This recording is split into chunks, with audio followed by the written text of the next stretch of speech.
आज राम नगरी के लिए अहम दिन है। अयोध्या दौरे पर रहेंगे पीएम मोदी। प्रधानमंत्री मोदी रामलला के दर्शन करेंगे। अयोध्या में आज शाम ही प्रधानमंत्री नरेंद्र मोदी का एक लंबा रोड शो होना है। प्राण प्रतिष्ठा कार्यक्रम के बाद प्रधानमंत्री नरेंद्र मोदी का यह पहला अयोध्या दौरा है।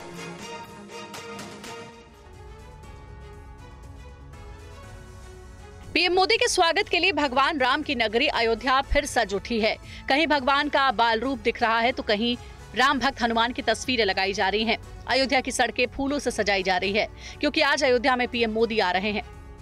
राम भक्तों की नजर में ये स्वागत एक ऐसे भक्त की है जिन्होंने 500 साल बाद अयोध्या की जन्मभूमि पर भगवान राम को स्थापित किया। जो भी इनके सम्मान होता है उस प्रकार से दर्शन के अवधि में इनके सम्मान किया जाएगा और साथ ही साथ शुभकामनाएं, शुभ आशीर्वाद दिया जाएगा कि रामलला के कृपा बनी रहे और इनके जो जिस उद्देश्य से यहाँ आए हैं वो उद्देश्य पूर्ति हो। आज फिर अयोध्या आ रहे प्रधानमंत्री, हम साधु संत बहुत स्वागत करते हैं क्योंकि ये राम के सेवक हैं। शुभ आशीर्वाद है कि विजय हो और लल्लू सिंह जीते। भव्य राम मंदिर में रामलला की प्राण प्रतिष्ठा करने के बाद पीएम का ये पहला अयोध्या दौरा है। पीएम मोदी आज शाम अयोध्या के बीजेपी प्रत्याशी लल्लू सिंह के समर्थन में रोड शो करेंगे। इस दौरे से पीएम की नजर अवध की कुल 17 लोकसभा सीटों पर है। अवध क्षेत्र में चौथे और 5वें चरण में वोटिंग होनी है। और प्रधानमंत्री मोदी के दौरे को लेकर अयोध्या में क्या खास तैयारियां हैं, टीवी 9 के रोविंग एडिटर पंकज झा की रिपोर्ट आपको दिखाते हैं। प्रधानमंत्री नरेंद्र मोदी आज शाम आ रहे हैं अयोध्या में वो रामलला के दर्शन भी करेंगे सीधे इसी जिसे वीआईपी गेट कहा जाता है, गेट नंबर 11। और जो देखिए इस बार जिस तरीके से बीजेपी की तरफ से बार बार चुनावी मुद्दा राम मंदिर बनाया जा रहा है, कहा भी जा रहा है कि इस बार चुनावी मुकाबला उन लोगों के बीच है जो मंदिर बनाना चाहते थे और जिन लोगों ने कार सेवकों पर गोली चलाई थी, जिन लोगों ने भगवान राम को काल्पनिक बताया था। तो सीधे सीधे मंदिर के गेट पर जब प्रधानमंत्री नरेंद्र मोदी एयरपोर्ट से आएंगे, इसी गेट से वो सीधे जाएंगे भव्य राम मंदिर। तो ओम जय श्री राम स्वस्तिक और ओम लगा हुआ और भगवान राम की पूजा यहाँ रामलला के तौर पर की जाती है। तो उनकी अलग अलग तरीके की झांकियाँ भी लगी हुई। और देखिए जैसे सबरी के जो जूठे बेर खाए थे भगवान राम ने, उसका भी राजनीति में भी और धर्म में भी बड़ा महत्व है, उसको भी दर्शाया गया है। तो आज शाम प्रधानमंत्री नरेंद्र मोदी अयोध्या में चुनाव के लिए रोड शो, एक ख़ास दिन है यहाँ पर। अयोध्या में रोड शो वैसे भी बहुत महत्वपूर्ण हो जाता है। वो आएंगे, रामलला की पूजा करेंगे सबसे पहले और उसके बाद यहाँ से, मतलब आपको बताऊं, राम जन्मभूमि मंदिर से लता मंगेशकर चौराहे तक उनका रोड शो है। और रोड शो के लिए भव्य तैयारियां बीजेपी के कार्यकर्ताओं ने की है। जो कहा जाता था ना, विपक्ष की तरफ से ताने कसे जाते थे कि रामलला हम आएंगे, मंदिर वहीं बनाएंगे लेकिन तारीख नहीं बताएंगे, तो तारीख भी बताई गई यहाँ पर और भूमि पूजन भी हुआ, फिर भगवान रामलला की प्राण प्रतिष्ठा भी हुई और अब नरेंद्र मोदी आ रहे हैं यहाँ पर अयोध्या में और वो है चुनाव प्रचार के लिए रोड शो। कैमरामैन सुभाष के साथ पंकज झा, टीवी 9 भारतवर्ष। तो देखिए ताज़ा रिपोर्ट आपने देखी और इस वक्त अयोध्या से हमारे दो सहयोगी हमारे साथ जुड़े हैं। लता मंगेशकर चौक से पंकज झा हमारे साथ लाइव जुड़े हैं और साथ ही हनुमानगढ़ी से विपिन चौबे हमारे संवाददाता लाइव जुड़े हैं। सबसे पहले पंकज जी का रुख करते हैं। पंकज जी, रिपोर्ट हमने आपकी देखी, कार्यक्रम जो तय है प्रधानमंत्री का 1:15 बजे के करीब है कि वो यहाँ पहुंचेंगे। अभी क्या अपडेट मिली है, कार्यक्रम कब शुरू होगा, ये रोड शो कब शुरू होगा? तैयारियों की तस्वीरें तो हम देख रहे हैं। देखिए ठीक 6:45 पर, चूँकि प्रधानमंत्री के आज और भी कार्यक्रम है, चुनावी कार्यक्रम है, 6:45 पर वो एयरपोर्ट पर आएंगे और वहाँ से फिर हेलीकॉप्टर से साकेत कॉलेज है जो गेट नंबर 11 आपने अभी देखा था, उसके बगल में है साकेत कॉलेज, वहाँ से आएंगे। फिर 15 मिनट तक वो रामलला की पूजा करेंगे मंदिर में और बाहर निकलकर फिर वहीं से जो राम जन्मभूमि गेट है वहाँ से लेकर लता मंगेशकर चौराहे जहाँ हम अभी खड़े हैं, ये करीब 2 किलोमीटर का रास्ता होगा। इस दौरान रोड शो होगा और 80 पॉइंट बनाए गए हैं जहाँ अलग अलग समाज के लोग जो हैं वो अलग अलग तरीके से प्रधानमंत्री नरेंद्र मोदी का स्वागत करेंगे, उनका अभिवादन करेंगे इस रोड शो के दौरान। और बीजेपी का जो लोकल यूनिट है यहाँ के, उनका दावा है कि करीब 1 लाख लोग जो हैं उनको जुटाया जा रहा है, वो यहाँ रहेंगे रोड शो के दौरान। तो चूँकि शाम हो जाएगा तो रंग बिरंगे लाइट का भी इंतजाम किया गया है, अयोध्या नगरी को उसी हिसाब से सजाया भी गया है। बिल्कुल, और हनुमानगढ़ी का भी हम रुख करेंगे। विपिन चौबे हमारे संवाददाता इस वक्त हमारे साथ लाइव जुड़ चुके हैं। ऐसे वक्त में विपिन, जब यूपी की 80 में से 80 सीटों को जीतने का दावा बीजेपी कर रही हो, अयोध्या में प्रधानमंत्री नरेंद्र मोदी का रोड शो बड़ा अहम होगा। अवध की 17 सीटों पर इसका असर पड़ सकता है, यह मानकर चला जा रहा है। बिल्कुल समीर, देखिए अवध से लेकर पूरे पूर्वांचल को साधने की ये रणनीति है। उसी के तहत राम मंदिर के उद्घाटन के बाद पहला मौका है जब राजनीतिक कार्यक्रम में शामिल होने के लिए देश के प्रधानमंत्री नरेंद्र मोदी आ रहे हैं, और हम उस रास्ते पर खड़े हैं तो सीधे हनुमानगढ़ी की तरफ जाता है। और आप यहां पर देखिए, हनुमानगढ़ी महज यहां से 1.5 किलोमीटर दूर है। राम जन्मभूमि का क्षेत्र 1.8 किलोमीटर दूर है, और वो बैरिकेडिंग मैं आपको दिखाता हूं आगे चलकर। जिन बैरिकेडिंग के दोनों तरफ पब्लिक को रखा जाएगा, 1 लाख से ज्यादा जनता के आने की संभावना है। 2 किलोमीटर लंबा ये रोड शो होगा, और अभी से पूरे अयोध्या की सुरक्षा को चाक चौबंद कर दिया गया। और आप ये देखिए, मेटल डिटेक्टर्स आपको नजर आ रहे होंगे। हर किसी का प्रवेश पहले इसके इस बाउंड्री के अंदर अगर किसी को जाना है तो इस मेटल डिटेक्टर से होकर गुजरना होगा। ये दोनों बैरिकेडिंग्स देखिए, और इन बोर्ड्स को देखिए। अब मैं आपको बैरियर्स दिखा रहा हूं। इसी तरह के बैरियर्स पूरे 2.5 किलोमीटर के रास्ते में आगे तक लगे हुए हैं, जिसके दोनों तरफ पब्लिक खड़ी होगी। और इसी बीच से जो रास्ता आपको नजर आ रहा है, इसी बीच से प्रधानमंत्री का काफिला गुजरेगा। रोड शो करते हुए, जनता का अभिवादन स्वीकार करते हुए वो यहां पर गुजरेंगे। और भीड़ अभी आपको पूरा का पूरा हनुमानगढ़ी से लेकर राम जन्मभूमि क्षेत्र, पूरे के पूरे इलाके को भगवामय कर दिया गया है। आपको बीजेपी के झंडे, बैनर, पोस्टर्स नजर आएंगे, और 1 लाख से ज्यादा भीड़ आने की संभावना। यह भीड़ सिर्फ अयोध्या की नहीं होगी, बल्कि आसपास के जिले, चाहे गोंडा हो, चाहे श्रावस्ती हो, चाहे बहराइच हो, चाहे बस्ती हो, ऐसे तमाम जिलों से यह भीड़ बुलाई गई है। और लोग आएंगे प्रधानमंत्री को सुनने के लिए, देखने के लिए, और उत्साह बहुत ज्यादा फिलहाल अयोध्या में इस वक्त नजर आ रहा है। बिल्कुल विपिन, और अनुमान ये भी लगाया जा रहा है कि प्रधानमंत्री मोदी के रोड शो में 1 लाख तक जनता आ सकती है, और बड़ा जन सैलाब देखने को मिल सकता है। जल्दी से पंकज के पास चलते हैं। पंकज जी, आप लगातार वहां से रिपोर्ट्स दिखा रहे हैं, जो भव्य तैयारियां हैं, जो रंगारंग कार्यक्रम है, वो भी दिखा रहे हैं, लेकिन राम मंदिर के मुद्दे पर सत्ता पक्ष और विपक्ष में लगातार रार रही है, कई बयानबाजी भी रही है। तो क्या लहर है इस बार? चुनावों के बीच में ये सब कुछ हो रहा है, प्राण प्रतिष्ठा होने के बाद प्रधानमंत्री मोदी पहली बार आ रहे हैं। देखिए, राम मंदिर का मुद्दा तो बीजेपी के चुनावी घोषणा पत्र में रहा है, और बीजेपी बार बार ये कहती रही कि उसके लिए चुनावी मुद्दा नहीं, आस्था की बात रही है, आस्था का ये प्रश्न रहा है, आस्था से जुड़ा हुआ ये मामला है। और देखिए, 90 के दशक से जब राम मंदिर को लेकर आंदोलन चल रहा था, तब से अब तक राम मंदिर बीजेपी के हर चुनावों में एक सबसे बड़ा मुद्दा रहा। लेकिन वो ये दावा तो कर सकते हैं और क्रेडिट भी ले सकते हैं, और लेना भी चाहिए उनको, जिस तरीके से ये राम मंदिर का मुद्दा हुआ, और भव्य राम मंदिर नरेंद्र मोदी के जब वो प्रधानमंत्री उनके दौर में बना है। और जिस तरीके से याद करिए, प्राण प्रतिष्ठा से पहले देश के अलग अलग हिस्सों में, गांव-गांव में अक्षत बांट करके उस प्राण प्रतिष्ठा कार्यक्रम के लिए लोगों को बुलाया गया था। और तब से देखिए, अगर इस रास्ते पे देखिए, तपती दोपहरी में रोज हर दिन कम से कम 1 लाख, 1.25 लाख जो राम भक्त यहाँ आ रहे हैं, दर्शन कर रहे हैं। तो भारतीय जनता पार्टी इसका क्रेडिट ले रही है कि जो राम है उनकी आस्था के केंद्र रहे, उस राम को हम जो है वहाँ पर भव्य मंदिर का जो सपना था वो पार्टी ने साकार किया है। बिल्कुल पंकज जी, तो अयोध्या तैयार है, प्रधानमंत्री मोदी का इंतजार है, और भव्य तैयारियों की तस्वीर विपिन भी दिखा रहे हैं, पंकज झा भी हमारे तक पहुंचा रहे हैं। इस खबर पर हमारी नजर रहेगी। फिलहाल आपको बताते हैं कि प्रधानमंत्री के अयोध्या दौरे पर शिवसेना उद्धव गुट के नेता संजय राउत ने हमला बोला है। 2 चरणों के चुनाव में बीजेपी पिछड़ी है, ये संजय राउत का कहना है। प्रधानमंत्री मोदी अब द्वारका, अयोध्या जा रहे हैं, राम के नाम पर वोट मांग रहे हैं प्रधानमंत्री।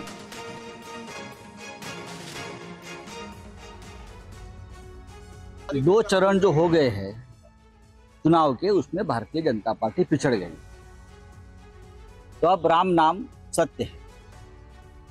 राष्ट्रपति जी को वहां भेजकर कुछ काम करने का कोशिश किया है, अब खुद मोदी जी जा रहे हैं, द्वारका जाएंगे, मथुरा जाएंगे, अयोध्या जाएंगे, सभी मंदिर घूमेंगे, लेकिन विकास की बात नहीं करेंगे, काम की बात नहीं करेंगे, महंगाई हो, बेरोजगारी हो, उसके ऊपर बात नहीं करेंगे, पुलवामा क्यों हुआ उसके ऊपर बात नहीं करेंगे, और कल दिन दहाड़े पुंछ में हमारे जवानों के ऊपर हमला हुआ और जवान शहीद हो गए, उनके ऊपर अयोध्या में बैठकर वो बात नहीं करेंगे। बस राम के नाम पर वोट दो, राम नाम सत्य है, यही कहेंगे। लेकिन अब जनता उनको इस मामले में कोई मदद करने की मूड में नहीं है। और प्रधानमंत्री मोदी आज यूपी में 2 जनसभाएं करेंगे। इसके साथ ही आज गृह मंत्री अमित शाह, रक्षा मंत्री राजनाथ सिंह और कांग्रेस नेता राहुल गांधी की भी कई जनसभाएं होनी। पीएम मोदी आज यूपी के इटावा में दोपहर 2:45 बजे जनसभा को संबोधित करेंगे। इसके साथ ही लखीमपुर खीरी के धौरहरा में 4:45 बजे पीएम की जनसभा होनी है। वहीं कांग्रेस नेता राहुल गांधी आज तेलंगाना में चुनाव प्रचार में जुटे हैं। दोपहर 3:30 बजे नागर कर्नूल में आज राहुल की तेलंगाना की दूसरी रैली है। केंद्रीय गृह मंत्री और बीजेपी नेता अमित शाह की आज तेलंगाना में 3 रैलियां हैं। अमित शाह दोपहर 3 बजे तेलंगाना के आदिलाबाद में जनसभा करने वाले हैं। रक्षा मंत्री राजनाथ सिंह की आज आंध्र प्रदेश में 2 रैलियां हैं। पहली रैली कुछ देर बाद कडप्पा में होने वाली है, वहीं दूसरी रैली करीब 3:30 बजे कर्नूल में होगी। पीएम मोदी अयोध्या में रोड शो के बाद देर शाम करीब 9:30 बजे ओडिशा की राजधानी भुवनेश्वर पहुंचेंगे। पीएम आज भुवनेश्वर में राजभवन में रात्रि विश्राम करेंगे और कल 2 जनसभाएं संबोधित करेंगे। पीएम मोदी कल सुबह 10 बजे बरहमपुर में आयोजित जनसभा को संबोधित करेंगे। इसके बाद नवरंगपुर में बीजेपी के विजय संकल्प जनसभा को संबोधित करेंगे। ओडिशा में चुनावी बिगुल बजने के बाद पहली बार पीएम मोदी चुनाव प्रचार मैदान में उतर रहे हैं। और आज शाम थम जाएगा तीसरे चरण का चुनाव प्रचार। 7 मई को डाले जाएंगे वोट। लोकसभा चुनाव के तीसरे चरण में 12 राज्यों की 93 सीटों पर वोटिंग होगी। इनमें उत्तर प्रदेश की 10, बंगाल की 4, बिहार की 5, मध्य प्रदेश की 9, महाराष्ट्र की 11, असम की 4, छत्तीसगढ़ की 7, कर्नाटक की 14, गोवा की 2, दमन और दीव की 2, जम्मू कश्मीर की 1 सीट और गुजरात की 25 सीट शामिल है। गुजरात में लोकसभा की 26 सीटें हैं। सूरत सीट पर बीजेपी के मुकेश दलाल की निर्विरोध जीत के बाद वहां वोटिंग नहीं होगी। अब सिर्फ 25 सीटों पर ही वोट डाले जाएंगे। लोकसभा चुनाव लड़ रहे सभी प्रत्याशी और राजनीतिक दल अपने पूरे जोश के साथ चुनावी प्रचार में जुटे हैं। इस बार भी वोटिंग सुबह 7 बजे शुरू होगी और शाम 6 बजे तक मतदाता अपने मताधिकार का इस्तेमाल कर सकेंगे। तीसरे चरण के चुनाव में केंद्रीय गृह मंत्री अमित शाह का नाम भी शामिल है। वो गुजरात की गांधीनगर सीट से बीजेपी के उम्मीदवार हैं। मध्य प्रदेश के विदिशा से शिवराज सिंह चौहान चुनाव लड़ रहे हैं। मध्य प्रदेश के राजगढ़ से दिग्विजय सिंह अपनी किस्मत आजमा रहे हैं। उत्तर प्रदेश की मैनपुरी सीट से डिम्पल यादव सपा की टिकट पर चुनावी मैदान में है। महाराष्ट्र की बारामती सीट पर शरद पवार की बेटी सुप्रिया सुले और अजीत पवार की पत्नी सुनेत्रा पवार की किस्मत का फैसला भी ईवीएम में बंद हो जाएगा। बिहार के पूर्व उप मुख्यमंत्री तेजस्वी यादव के सेना और सनातन वाले बयान पर सियासत गर्म है। पीएम मोदी ने दरभंगा की रैली में तेजस्वी यादव पर करारा प्रहार किया है। अब आरजेडी ने ये गिनना शुरू कर दिया है कि सेना में कौन हिंदू है, कौन मुसलमान है। यही इनका असली चेहरा है। मां भारती की रक्षा के लिए जो सीने पर गोली खाता है वो पहले भारतीय होता है। और ये आरजेडी के लोग उसे हिंदू मुसलमान की नजर से देखते हैं। आइए अब हम आपको सुनाते हैं तेजस्वी यादव का वो बयान जिस पर पीएम मोदी ने पलटवार किया है। प्रधानमंत्री हमारे सनातन धर्म के, राष्ट्रपति सनातन धर्म के, तीनों सेना के अध्यक्ष सनातन धर्म के, सब मुख्यमंत्री सनातन धर्म के, हर प्रदेश के हर गवर्नर सनातन धर्म के, फिर भी कह रहे सनातनी खतरे में। कैसे रे भाई। और कांग्रेस महासचिव प्रियंका गांधी ने बीजेपी पर प्रत्याशियों को डराने धमकाने का आरोप लगाया है। चुनाव प्रचार के लिए गुजरात के बनासकांठा पहुंची प्रियंका गांधी ने कहा कि गृहमंत्री अमित शाह के संसदीय क्षेत्र में 16 प्रत्याशियों को डरा धमकाकर बैठा दिया गया। मैंने सुना है कि गृह मंत्री जी के संसदीय क्षेत्र में 16 प्रत्याशी ऐसे ही बैठ गए चुनाव से पहले। या तो डराए गए हैं, धमकाए गए हैं, या किसी को घूस दे दिया है और बैठ रहे हैं कि चुनाव ही ना हो। अरे इतने मजबूत गृह मंत्री हो, इतने बड़े प्रधानमंत्री हो, देश की पूरी सत्ता तुम्हारे पास है, सीट पे सीट तुम्हारी है संसद में, और एक चुनाव लड़ने से डर रहे हो। किस बात का डर है? खड़ा करिए 100 प्रत्याशियों को, हराइए उनको। यही तो चुनाव होता है, यही तो लोकतंत्र होता है। मंच पे खड़े होकर लोगों को झूठ बोलना नहीं होता है। मंच पे खड़े होकर लोगों को गुमराह करना या लोगों के जज्बातों को उभारना ताकि तुम्हें वोट मिल जाए, तुम सत्ता में रहो, तुम्हारे बच्चे फूले फले और जनता खाई में रहे, ये लोकतंत्र नहीं है।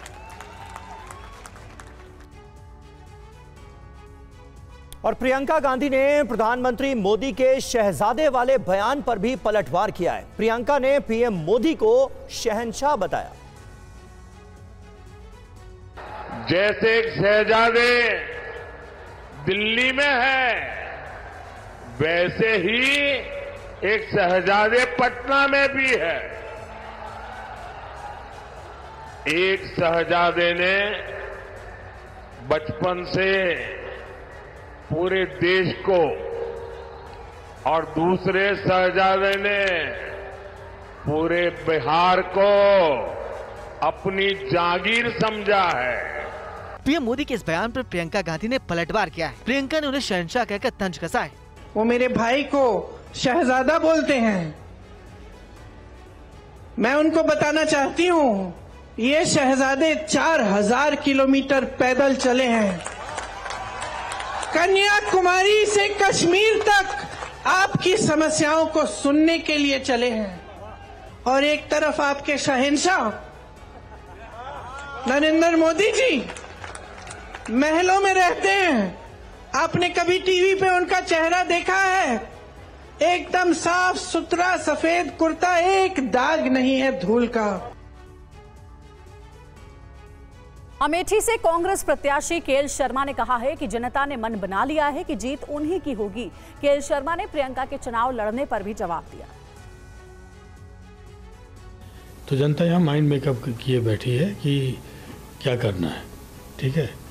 तो ये चीज़ हमको टफ नहीं कोई लग रहा, ठीक। गांधी परिवार का क्योंकि ये ट्रेडिशन है कि जब भी एक सदस्य लड़ता है तो दूसरा उसको लड़वाता है, ठीक है। आप याद करो कि 99 का इलेक्शन प्रियंका यहाँ बैठ के मैडम का लड़ाया था। उसके बाद फिर राहुल जी आए 2004 में, मैडम यहाँ रही, तब भी प्रियंका जी ने लड़ाया। तो ये गांधी परिवार का कोई ना कोई सदस्य जो होता है इलेक्शन लड़वाता है। आदमी कहता है यार 10 साल में तुमने क्या किया वो तो बता दो, ठीक है। ये आप कहते हो कि ये है तो वो है, हर दिन आपका कभी 400 पार होता है, कभी मंगलसूत्र आ जाता है, फिर कभी कुछ आ जाता है। तो यार आप 10 साल के बता तो दो कि मैंने ये किया वही, ठीक है। अब वो 4-6 स्कीमें बताते हैं, लेकिन फील्ड पे कि उसका इम्प्लीमेंटेशन तो यार चेक कर लो कि आपके कार्यकर्ता ही चेक कर ले कि भाई ब्यूरोक्रेसी सही से कर रही है कि नहीं कर रही है, ठीक है। वो तो नहीं है। बस एक बार था ना इंडिया शाइनिंग, आज ये इलेक्शन उसी तरह का हो गया।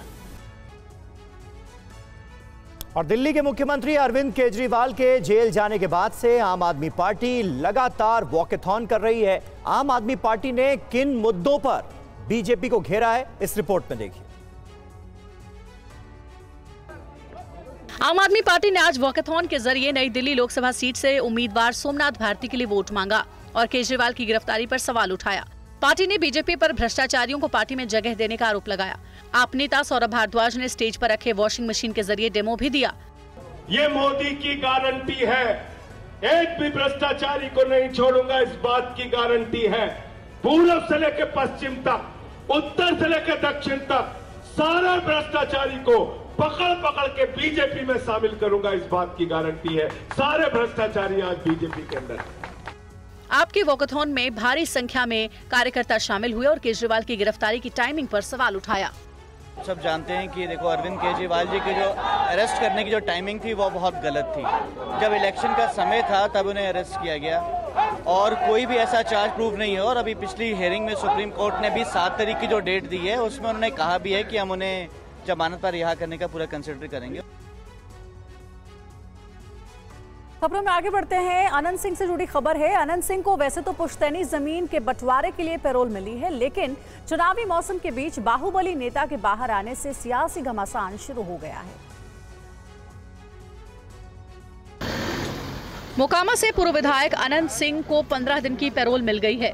पटना के बेऊर जेल से बाहर आने के बाद बाहुबली नेता का सैकड़ों समर्थकों ने फूलमाला से स्वागत किया।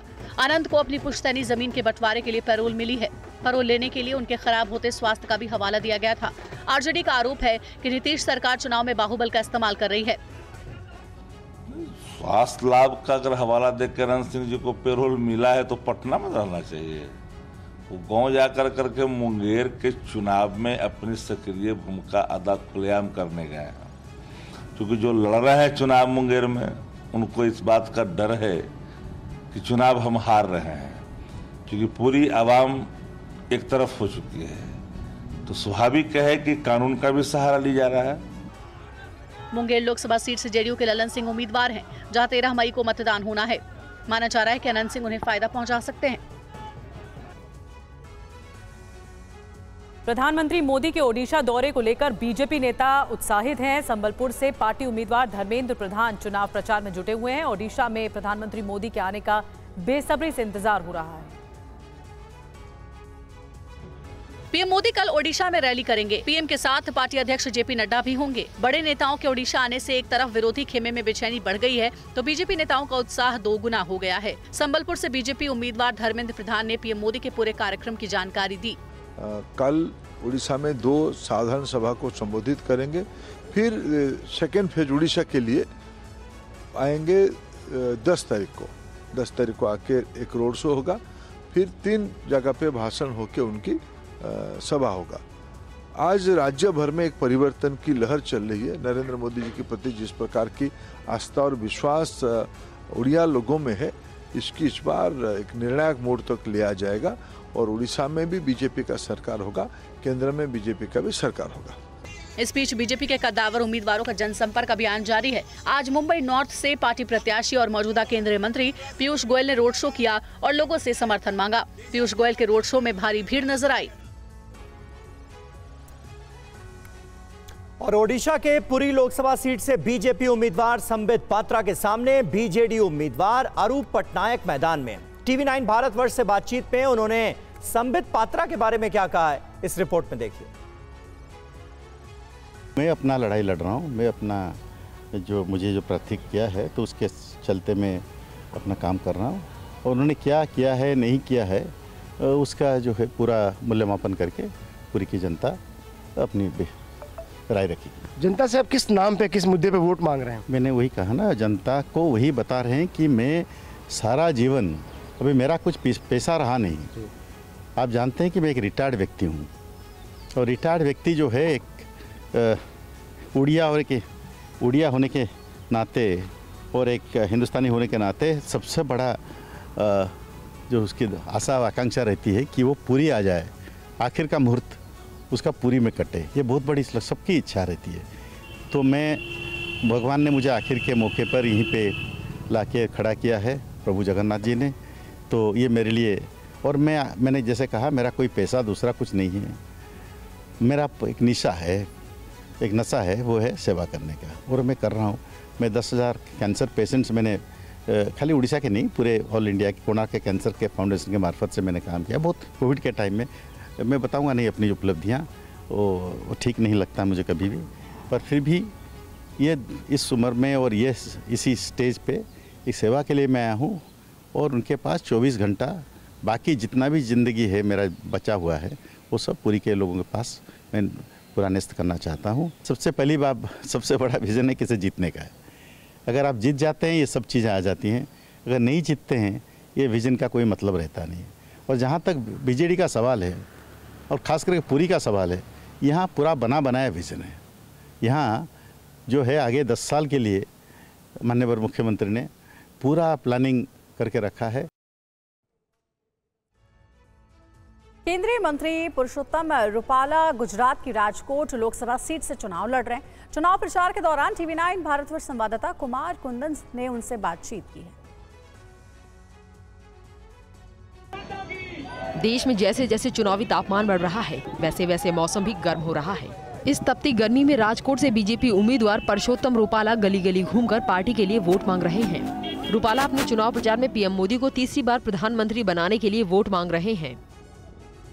मैं चुनाव के इस अंतिम चरण में सभी मतदाताओं से विनम्रता पूर्वक अपील करता हूं कि मतदान करना अपना कर्तव्य भी है और अपना फर्ज भी है।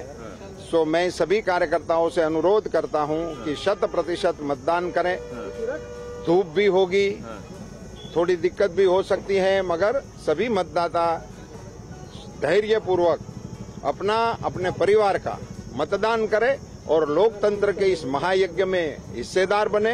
प्रधानमंत्री श्री नरेंद्र मोदी जी को तीसरी बार प्रधानमंत्री बनाने में और विकसित राष्ट्र का जो लक्ष्य लेकर मोदी जी चल रहे हैं उसी में मतदान से सहयोग करें। और अब बात महाराष्ट्र की। चुनाव के दौरान महाराष्ट्र की सियासत में 26/11 का मुद्दा एक बार फिर से गर्मा गया है।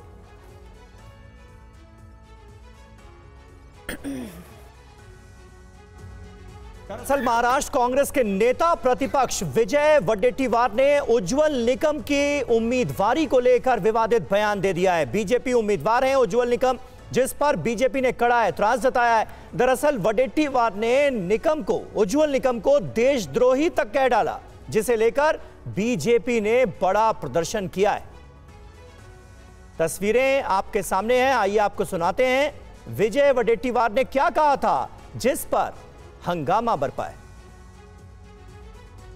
हेमंत करकरे साहेबांचा ती गोळी कसाबच्या बंदुकीतली नव्हती, कुठल्या अतिरेक्यातली नव्हती, तर ती गोळी एका पोलीस अधिकाऱ्यांची होती, RSS समर्पित। त्यावेळेस ते पुरावे लपवणारा देशद्रोही कोण असेल तर तो उज्ज्वल निकम आहे। आणि अशा देशद्रोहाला जर तिकीट भारतीय जनता पक्ष देत असेल तर मात्र हे देशद्रोह्यांना पाठीशी घालणारा पक्ष आहे का, हा प्रश्न येतोय। और वहीं इस पूरे बयान के सामने आने के बाद देवेंद्र फडणवीस ने भी पलटवार किया है। क्या कहा उन्होंने, सुनिए। अरे आम्ही उज्ज्वल निकम यांच्यासारख्या देशभक्ताला त्या ठिकाणी सीट दिली तर हे काँग्रेस राष्ट्रवादीचे नेते, विरोधी पक्ष नेते त्या ठिकाणी म्हणतात उज्ज्वल निकम यांनी अजमल कसाबची बदनामी केली। आता यांना चिंता कोणाची आहे? अजमल कसाबच्या बदनामीची। ज्या अजमल कसाबने मुंबईमध्ये येऊन बॉम्बस्फोट केले त्या अजमल कसाबची यांना चिंता आहे। अरे महायुती उज्ज्वल निकमांच्या मागे आहे आणि ही महाविकास आघाडी अजमल कसाबच्या मागे आहे। तुम्हाला निर्णय करायचा आहे कोणाच्या पाठीशी आपल्याला उभं राहायचं आहे। और अब हमारा खास पॉलिटिकल शो हमारा नेता कैसा है। गुजरात के पोरबंदर से, गुजरात की पोरबंदर लोकसभा सीट से केंद्रीय स्वास्थ्य मंत्री मनसुख मांडविया चुनावी मैदान में हैं। महात्मा गांधी की जन्मस्थली में चुनाव प्रचार आज शाम 5 बजे थम जाएगा, लेकिन उससे पहले प्रचार जोरों पर है। पोरबंदर से मांडविया को कांग्रेस के ललित भाई बसोया टक्कर दे रहे हैं। TV9 संवाददाता कुमार कुंदन ने मनसुख मांडविया के चुनावी कैंपेन का जायजा लिया है, देखिए जरा। पोरबंदर की ये तस्वीरें बता रही हैं कि यहाँ चुनाव का हर रंग अपने शबाब पर है। ढोल नगाड़े बज रहे हैं, फूलों की बारिश हो रही है, चुनाव को उत्सव की तरह मनाया जा रहा है। पोरबंदर में प्रचार आखिरी दौर में है, ऐसे में बीजेपी उम्मीदवार मनसुख मांडविया ने भी पूरी ताकत झोंक दी। हमारे ठीक पीछे डॉक्टर मनसुख मांडविया दिख रहे होंगे यहाँ पे, और ये चुनाव प्रचार में आते हुए नजर आ रहे हैं। डॉक्टर मनसुख मांडविया केंद्रीय स्वास्थ्य मंत्री भी हैं और यहाँ से चुनाव लड़ रहे हैं, और इनकी ये सीट जो है पहली बार ये यहाँ पे आए हैं, और उसकी वजह साफ है कि जहाँ से भावनगर से चुनाव, जो इनका पैतृक जगह है, वहाँ से नहीं, इनको पोरबंदर से टिकट दिया गया है, और उसके बाद इस इलाके में ये बाकायदा चुनाव प्रचार और सब कुछ कर रहे हैं। जनता का जनसैलाब और उत्साह देखकर मांडविया का हौसला भी आसमान में। वो दावा कर रहे हैं कि इस बार पोरबंदर की जनता इतिहास रचेगी। हमारे साथ केंद्रीय मंत्री मनसुख मांडविया हैं। सर, किस तरीके की भीड़ है और कितना चुनाव में परिवर्तित होगा ये? जो आप जनसैलाब देख रहे हैं, ये जनता इस यात्रा में जुड़ रही है, पद यात्रा कर रही है, रोड शो में शामिल हो रही है। ये बताता है कि जनता का विश्वास भारतीय जनता पार्टी के प्रति है और मोदी जी के प्रति श्रद्धा है। बुजुर्ग माताएं बाहर आती है, मुझे ओवारना लेके आशीर्वाद देती है। बुजुर्ग भाई बहन सब लोग यात्रा में जुड़ते हैं, यही विश्वास का प्रतीक है। पिछली बार 2 बार से आप 26 में 26 ला रहे हैं, इस बार क्या होगा? इस बार एक तो हम जीत चुके हैं और 25 में से 25 सीट 5 लाख से अधिक वोटों से जीतेंगे। विपक्ष आरोप लगा रहा है कि बाहर से उम्मीदवार लेके आ गए हैं। ये निराश लोगों की निशानी है। एक आखिरी सवाल पूछना चाहूंगा कि बतौर स्वास्थ्य मंत्री लोग आपको जान रहे हैं या भारतीय जनता पार्टी के उम्मीदवार? लोग मुझे भारतीय जनता पार्टी के उम्मीदवार के रूप में जान रहे हैं और स्वास्थ्य मंत्री के रूप में भी जान रहे हैं। मांडविया पहली बार पोरबंदर के चुनावी समर में उतरे, तो ऐसे में उनके प्रचार में भगवान राम भी नजर आ रहे हैं। लोकसभा चुनाव में भगवान राम की एंट्री गुजरात में भी देखने को मिल रही है, जहां नेता अपने चुनावी प्रचार के दौरान भगवान राम की प्रतिमा लेके निकले हैं और हाथी पे चढ़ के जो है भगवान राम अब आ रहे हैं। ये तस्वीर पोरबंदर की है, पोरबंदर में जहां पे डॉक्टर मनसुख मंडाविया चुनाव लड़ रहे हैं और यहाँ पे उनके अगेंस्ट में, अपोजिट में कांग्रेस के ललित बस्तुआ हैं और जय श्री राम के नारों के साथ ये पूरा का पूरा इलाका गुंजमान हो रहा है। ऐसे में मनसुख मंडाविया को एक तरफ पोरबंदर से जीत का भरोसा है, तो अभी से ही यहाँ के लिए विकास का रोड मैप भी तैयार है। यहाँ के लोगों का स्वास्थ्य ठीक हो, इसके लिए क्या क्या सोचा है आपने? यहाँ के लोगों का स्वास्थ्य 2 दृष्टि से ठीक करना है। एक तो एज ए स्वास्थ्य मिनिस्टर के रूप में मेरी जिम्मेवारी है ही, तो सारा देश का होता है, वो गुजरात का ही हो रहा है। और आज 60 करोड़ लोगों को मोदी जी ने हेल्थ कवरेज दिया है, हेल्थ सिक्योरिटी दी है, उसका इम्प्लीमेंटेशन करना मेरी जिम्मेवारी है। वैसा ही अभी मोदी जी ने कहा कि 70 अबव एज वाले सभी लोगों को मुफ्त इलाज की गारंटी देनी है, यानी कि आयुष्मान भारत योजना में उसको शामिल करना है। 70 साल के ऊपर की, 70 साल के ऊपर का ये बहुत बड़ा निर्णय है, उससे बहुत लोगों को फायदा होना है। तो इस दृष्टि से हम अवश्य काम करेंगे। दूसरा, पोरबंदर क्षेत्र जो महात्मा गांधी के साथ जुड़ा हुआ क्षेत्र है, महात्मा गांधी की जन्मस्थली है, सारी दुनिया महात्मा गांधी को और उसके जन्म स्थान को जानते हैं। इस दृष्टि से वो दुनिया में पॉपुलर भी है और उसको दुनिया के मैप में टूरिज्म पर्पस ऑफ व्यू से कैसे लाए, कोस्टल लाइन है पोरबंदर में, उसका उपयोग हम कैसे टूरिज्म डेवलपमेंट में करें। वैसे ही मछुआरे, मोदी जी ने ब्लू रिवॉल्यूशन की बात करी है, तो ब्लू रिवॉल्यूशन के लिए ये जरूरी है कि मछुआरे के जीवन को बदले, उसकी फिशिंग कैपेसिटी बढ़ाए, फिशिंग के लिए उसको बोट चाहिए, उसके लिए मदद मिले, उसको ट्रेनिंग मिले, उसकी फिश की प्रोसेसिंग की व्यवस्था हो, फिश प्रोसेस्ड फिश एक्सपोर्ट की व्यवस्था हो, ये बहुत आवश्यक होता है। और इस हिसाब से जो हमारे मछुआरे लोग हैं उसको हेल्थ सिक्योरिटी मिले और उसके जीवन में प्राथमिक सुविधाएं, उसको मकान मिले, उसके घर में गैस का कनेक्शन हो, बिजली हो, ये भी हम सुनिश्चित करके उसके जीवन में बदलाव ला रहे हैं। मनसुख प्रधानमंत्री मोदी के काम के आधार पर वोट मांग रहे हैं, लेकिन कांग्रेस के उम्मीदवार ललित भाई बसोया मंडाविया को बाहरी उम्मीदवार बताकर विरोध कर रहे हैं। कह रहे हैं वो स्थानीय, इसलिए उनको उम्मीद है कि लोग उनके नाम पर ही मुहर लगाएंगे। केंद्रीय मंत्री आया है, हमारे लिए बात अच्छी ये है कि ये बार का कैंडिडेट है। यहाँ के लोगों की मानसिकता रही है, पोरबंदर क्षेत्र में पहले भी कई बार से लोग लड़ने के लिए आए थे, लोगों ने उसको हरा के भेजा है। ये बार का है, मैं यहाँ का स्थानिक हूँ और लोगों के साथ जुड़ा हुआ हूँ। लोगों में यही बात है कि बार के कैंडिडेट को क्यों वोट दे। चुनाव पोरबंदर में है, तो ऐसे में हमारी टीम इस जगह पर भी गई जहाँ महात्मा गांधी का जन्म हुआ। सौराष्ट्र का अगर पोरबंदर इलाके की बात करें तो उसकी अपनी एक अलग कहानी है, एक ऐतिहासिक पृष्ठभूमि भी है। यहीं पे महात्मा गांधी पैदा हुए थे। जिस जगह हम खड़े हैं ये वो जगह है जो गांधी जी के जन्मस्थली के नाम से भी जाना जाता है। नेताओं की अलग अलग जुबानी हो सकती है, लेकिन ये तय है कि देश को दशा और दिशा देने में जो महत्वपूर्ण योगदान गांधी जी ने दिया था, उसी के सहारे नेता चुनाव में गांधी जी का नाम लेते हैं और अपने हिसाब से उसका नफा नुकसान भी देखते हैं। आपको बता दें कि पोरबंदर में 7 मई को वोट डाले जाएंगे। ऐसे में सवाल ये है कि क्या बीजेपी फिर जीत का परचम लहराएगी या फिर कांग्रेस बीजेपी के किले में सेंधमारी में कामयाब हो जाएगी। कुमार कुंदन की रिपोर्ट, TV9 भारतवर्ष, पोरबंदर।